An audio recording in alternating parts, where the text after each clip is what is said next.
ஐயா சிவாய நம்ம ஐயா. ஐயா அந்த முறத்தில் வந்து தேங்காய், அந்த யாக குச்சி, துணிமணிலாம் வச்சுருக்கிறீங்க, பொரியெல்லாம் வச்சுருக்கிறீங்களா? இதெல்லாம் எதுக்காக ஐயா இங்கே வச்சுருக்கிறீங்க? சாமி வந்துங்க அர்த்தநாதீஸ்வரர் அக்னி ஸ்வரூபம். அதனால் அக்னியில் வேண்டுதலை பிரார்த்தனை பண்ணி சேர்த்தா நிறைவேண்டு ஆகிட்டு. ஒவ்வொரு பிரதி பௌர்ணமி வரும் இங்கே யாகம் நடக்கும், ருத்ரஹோமம் நடக்கும்.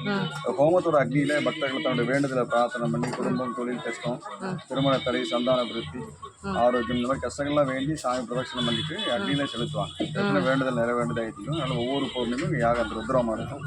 ருத்ரஹோமத்தை பிரார்த்தனை பண்ணி இந்த திரவியங்கள்லாம் பக்தர்கள் செலுத்துவாங்க.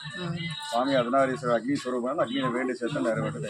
இந்த இடத்துல அப்படி ஒரு சக்தி இருக்குதுங்களா ஐயா? ஐயா ரொம்ப நன்றி ஐயா, நீங்கள் இவ்வளோ விளக்கம் சொன்னதுக்கு ரொம்ப சந்தோஷம் ஐயா. இதில் வந்து பூசணிக்காயெலாம் வச்சுருக்கிறீங்க, இதில் பூசணிக்காய் வச்சிடல. இந்த மரத்துக்கும் இந்த மரத்துக்கும் என்ன ஐயா டிஃபரன்ஸு? மரத்தில் வச்சுருக்கிற பூஜை சாமான்லாம் அந்த திருஷ்டி, குடும்பத்துக்கு, தொழிலுக்கெல்லாம் வேண்டி செய்யணும். இது ஆமாம்.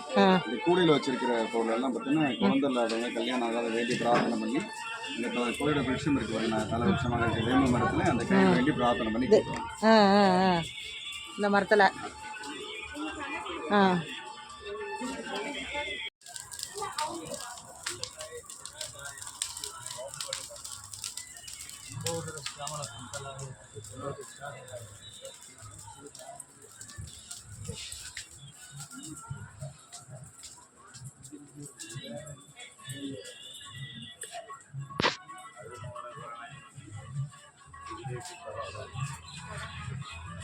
சிவாய் நம்ம மெயினாக சிட்டுக்குருவி சேனலை லைக் பண்ணுங்கள், கமெண்ட் பண்ணுங்கள், ஷேர் பண்ணுங்கள்.